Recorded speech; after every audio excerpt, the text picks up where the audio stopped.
तो hello friends, कैसे हैं आप सभी लोग। आशा करता हूं कि आप सभी लोग ठीक ही होंगे। तो फ्रेंड्स, आज हम पढ़ेंगे 13 सितंबर 2024 का current affair. Friends, all exam के लिए वेरी वेरी मोस्ट आईएमपी है। फ्रेंड्स, हम करंट अफेयर की पीडीएफ भी प्रोवाइड कराते हैं। अगर किसी बच्चे को करंट अफेयर की पीडीएफ चाहिए तो बायो में टेलीग्राम चैनल का लिंक है, ज्वाइन हो जाइएगा। वहाँ पर डेली करंट अफेयर की पीडीएफ प्रोवाइड करा दी जाती है। टॉपिक से रिलेटेड कुछ भी डाउट हो कमेंट सेक्शन में पूछ लीजिएगा फ्रेंड्स।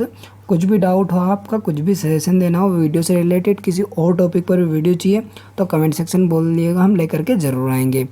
फ्रेंड्स, लास्ट में आपके लिए होमवर्क के लिए क्वेश्चन रहेगा, उसका आंसर आप हमें कमेंट में ज़रूर करिएगा।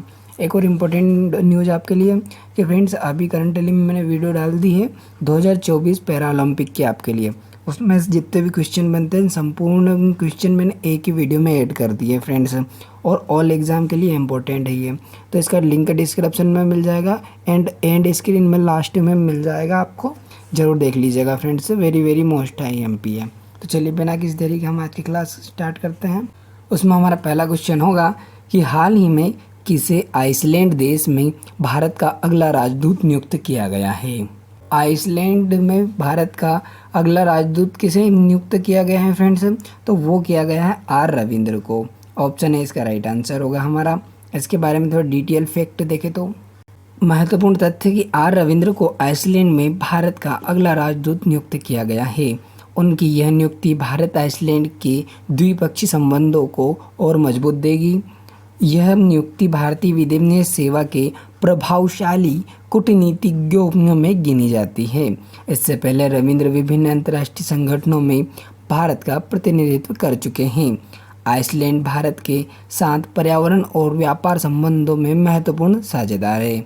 यह नियुक्ति भारत की विदेश नीति के तहत आर्कटिक देशों में कूटनीति को बढ़ावा देने का प्रयास है। आइसलैंड में भारत का राजनयिक मिशन मुख्यतः पर्यावरण, शिक्षा और व्यापारिक मामलों पर केंद्रित है। आइसलैंड में भारतीय समुदाय का भी एक छोटा सा लेकिन महत्वपूर्ण प्रतिनिधित्व है फ्रेंड्स।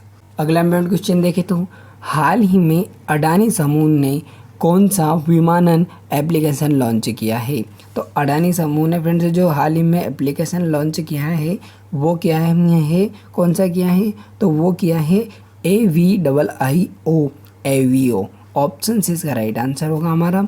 इसके बारे में थोड़ा डिटेल फैक्ट देखें तो हम अडानी समूह द्वारा लॉन्च किया गया विमानन एप्लीकेशन है। इस एप्लीकेशन का उद्देश्य विमानन सेवाओं को और अधिक सहज और सुलभ बनाना है।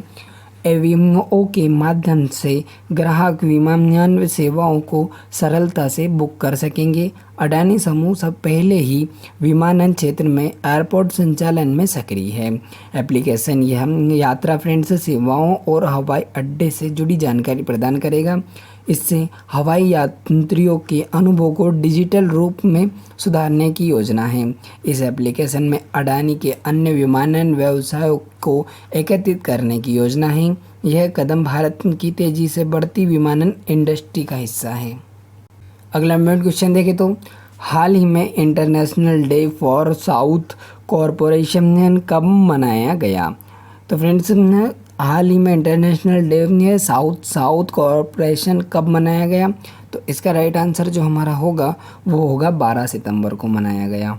ऑप्शन सी इसका राइट आंसर होगा हमारा।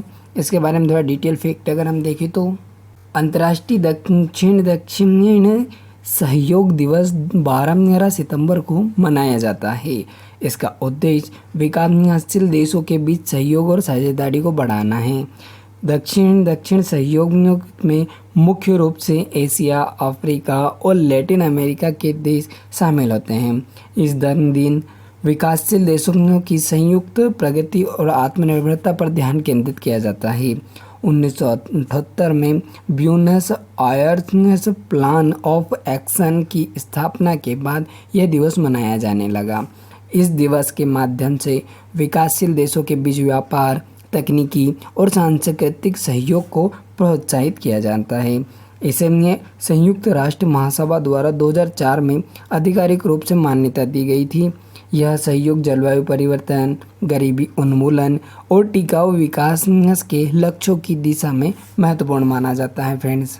अगला इम्पोर्टेंट क्वेश्चन देखें तो आईएमएफ ने वित्तीय वर्ष 2024-25 में भारत की जीडीपी वृद्धि दर कितनी रहने की का अनुमान लगाया है। तो आईएमएफ ने कितना जीडीपी रहने का अनुमान लगाया है फ्रेंड्स वित्तीय वर्ष 2024-25 में, तो 7.0% रहने का अनुमान लगाया है। ऑप्शन सी इसका राइट आंसर होगा हमारा।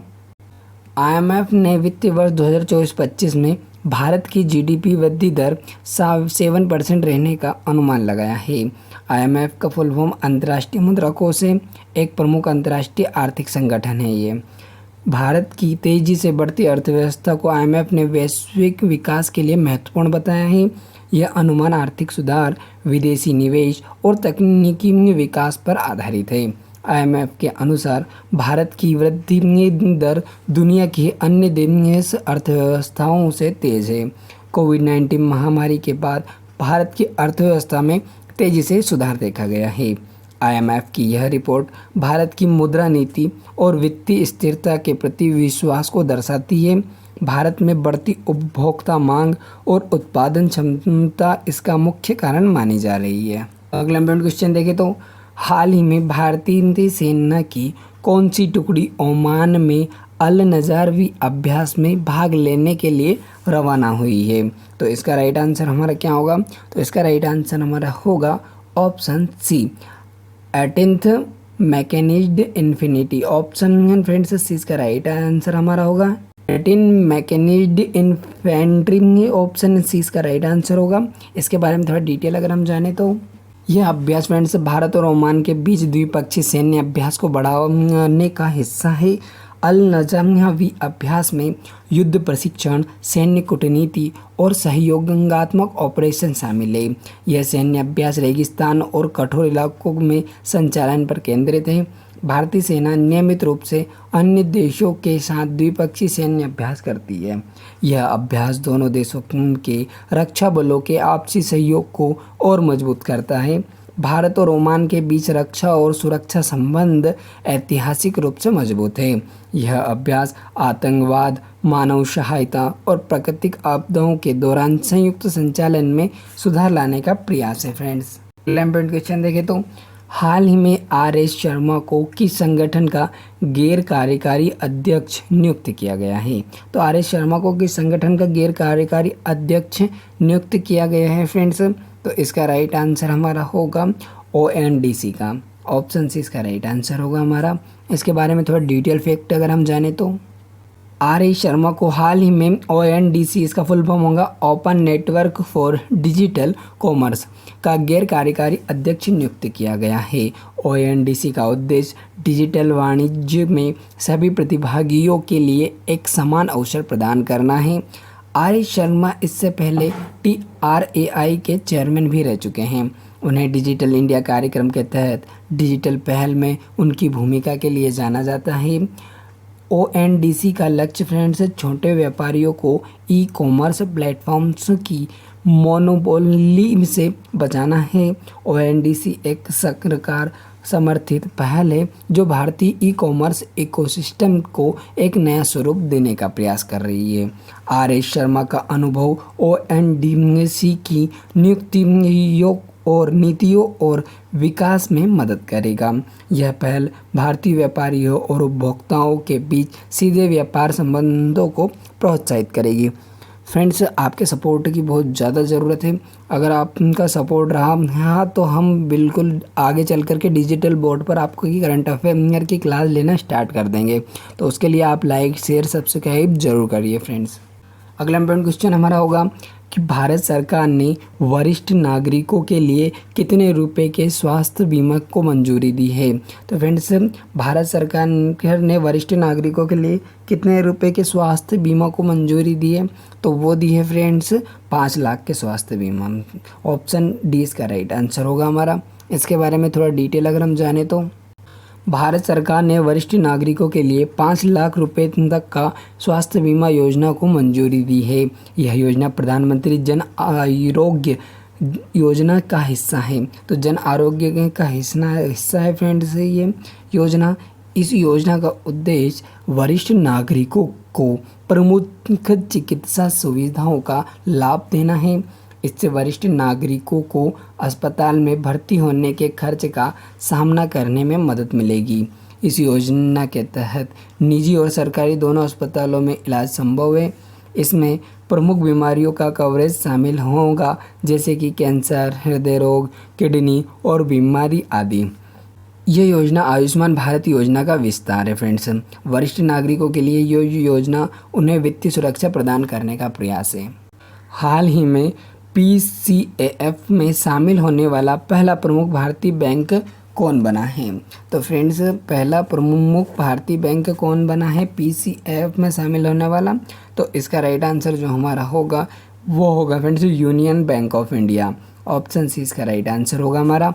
इसके बारे में थोड़ा डिटेल फैक्ट अगर हम जाने तो यूनियन बैंक ऑफ इंडिया पहला प्रमुख भारतीय बैंक है जो पीसीएएफ, इसका फुल फॉर्म होगा friends partnership for carbon accounting financials में शामिल हुआ। इसका फुल फॉर्म होगा। तो पीसीएएफ एक वैश्विक पहल है जो बैंकों को उनके वित्तीय पोर्टफोलियो से कार्बन उत्सर्जन का अनुमानन लगाने में मदद करती है।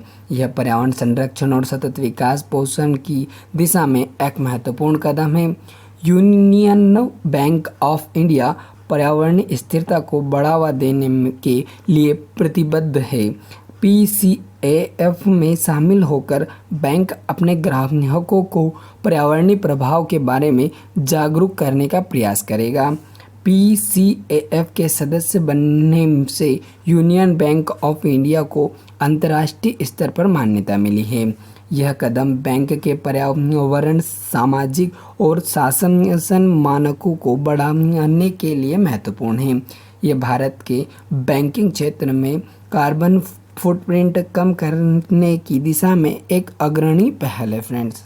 अगला इम्पोर्टेंट क्वेश्चन अगर हम जाने तो किसने हाल ही में जोधपुर में रक्षा विमानन एक्सपो का उद्घाटन किया है? तो फ्रेंड्स, जोधपुर में रक्षा विमानन एक्सपो का उद्घाटन हाल ही में किसने किया है? तो वो किया है फ्रेंड्स राजनाथ सिंह ने।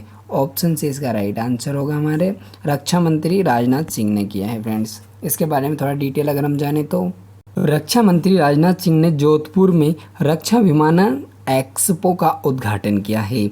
यह एक्सपो भारतीय वायुसेना और रक्षा उद्योग के लिए एक प्रमुख आयोजन है। एक्सपो में उन्नत रक्षा विमान, ड्रोन और तकनीकी नवाचारों का प्रदर्शन किया गया है।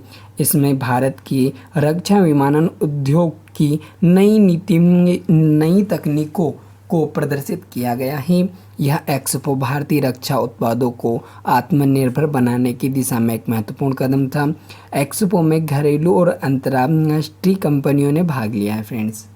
अगला इम्पोर्टेंट क्वेश्चन देखें तो हाल ही में फिलिस्तीन को संयुक्त राष्ट्र महासभा के किस सत्र में सदस्य देशों में स्थान मिला है? तो फ्रेंड्स, किस सत्र में सदस्य देशों में स्थान मिला है फिलिस्तीनियन को संयुक्त राष्ट्र महासभा की?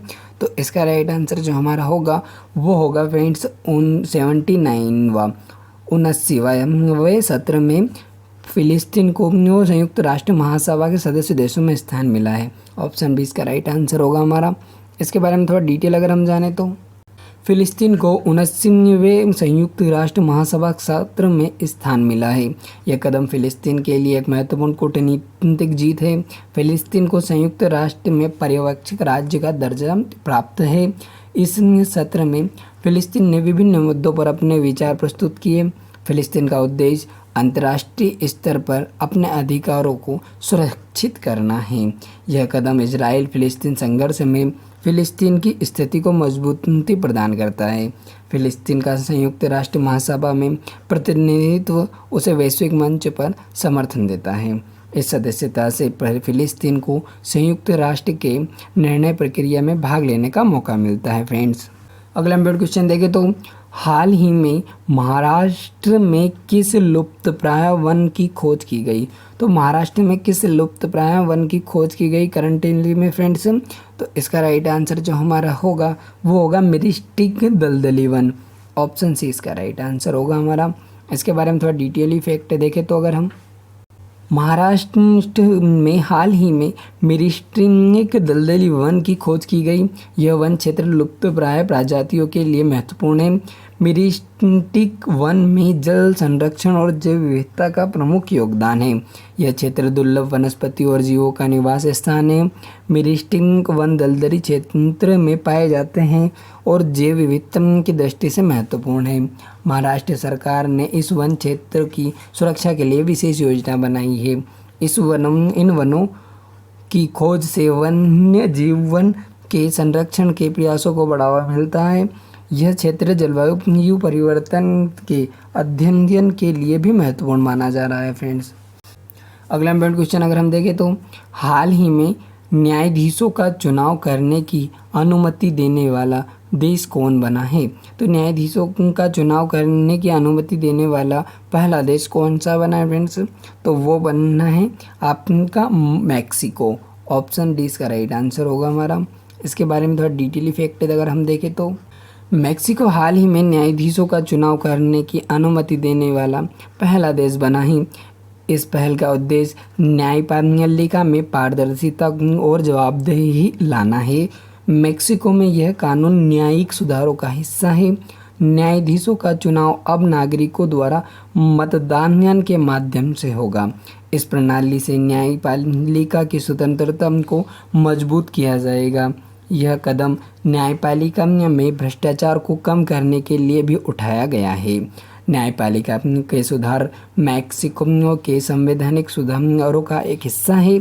यह पहल दुनिया भर में न्यायिक सुधारों के लिए एक नई दिशा तय कर सकती है फ्रेंड्स। अगला इम्पोर्टेंट क्वेश्चन अगर हम देखें तो हाल ही में किस देश में भारतीय दूतावास ने पंजाब पर्यटन और ODOP का प्रदर्शन किया है? तो किस देश में भारतीय दूतावास ने किया है फ्रेंड्स ये? तो इसका राइट आंसर जो हमारा होगा वो होगा बहरीन में। ऑप्शन सी इसका राइट आंसर होगा।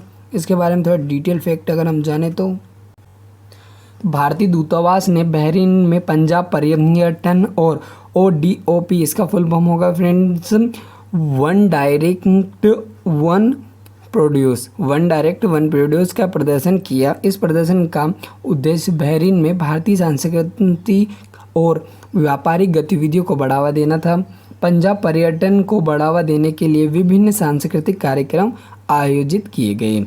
ODOP योजना के तहत प्रत्येक जिले के प्रमुख उत्पादों को प्रदर्शित किया गया। यह पहल भारत बहरीन व्यापार और सांस्कृतिक संबंधों को और मजबूत करेगी। बहरीन में भारतीय दूतावास नियमित रूप से सांस्कृतिक और व्यापारिक कार्यक्रम आयोजित करता है। पंजाब के हस्तशिल्प और अन्य उत्पादों को वैश्विक स्तर पर पहुंचाने का प्रयास किया गया है।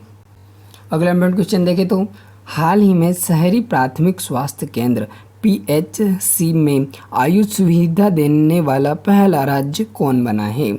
तो इसका राइट आंसर जो हमारा होगा फ्रेंड्स वो होगा मध्य प्रदेश राज्य बना है। ऑप्शन बी इसका राइट आंसर होगा हमारा। इसके बारे में थोड़ा डिटेल अगर हम जाने तो मध्य प्रदेश शहरी प्राथमिकता स्वास्थ्य केंद्र PHC में आयुष सुविधा देने वाला पहला राज्य बना है। आयुष में आयुर्वेद, योग, प्राकृतिक चिकित्सा, यूनानी, सिद्ध और होम्योपैथी शामिल है। इस पहल का उद्देश्य शहरी क्षेत्रों में पारंपरिक चिकित्सा पद्धतियों को बढ़ावा देना है। यह पहल स्वास्थ्य सेवा में विविधता लाने और पारंपरिक चिकित्सा को सशक्त बनाने के लिए की गई है। आयुष सुविधा के जरिए लोगों और वैकल्पिक चिकित्सा पद्धतियों का विकल्प मिलेगा। इस योजना से आयुर्वेद और अन्य पारंपरिक चिकित्सा पद्धतियों की स्वीकार्यता बढ़ेगी। सरकार का उद्देश्य स्वास्थ्य सेवाओं को किफ़ायती और सर्वसुलभ बनाना है फ्रेंड्स। सो फ्रेंड्स अब आपके लिए क्वेश्चन ऑफ द डे होगा। इसका आंसर आप हमें कमेंट सेक्शन में ज़रूर दीजिएगा। अगर सच में ईमानदारी से किसी वैकेंसी की तैयारी कर रहे हो तो टॉपिक से रिलेटेड कुछ भी डाउट हो, कुछ भी सजेशन हो, उसका आंसर आप कमेंट सेक्शन में पूछ लीजिएगा। हम ज़रूर करेंगे आंसर आपको। प्लीज़ लाइक शेयर सब्सक्राइब जरूर करिएगा। आपके उसकी सपोर्ट की बहुत ज़्यादा ज़रूरत है। तो आपका क्वेश्चन ऑफ द डे ये होगा कि तमिलनाडु सरकार ने उपकरण निर्माण के लिए किस कंपनी के साथ समझौता किया है? तो ये 4 ऑप्शन हैं आपके। इसका आंसर आप हमें कमेंट्स बॉक्स में ज़रूर दीजिएगा फ्रेंड्स। तो और साथ में तमिलनाडु सरकार में फिर से तमिलनाडु की राजधानी भी बताइएगा, आपकी तमिलनाडु की राजधानी क्या है और वर्तमान मुख्यमंत्री कौन है यहाँ के। ठीक है, मिलते हैं अगली वीडियो में, तब तक के लिए bye, take care, see you.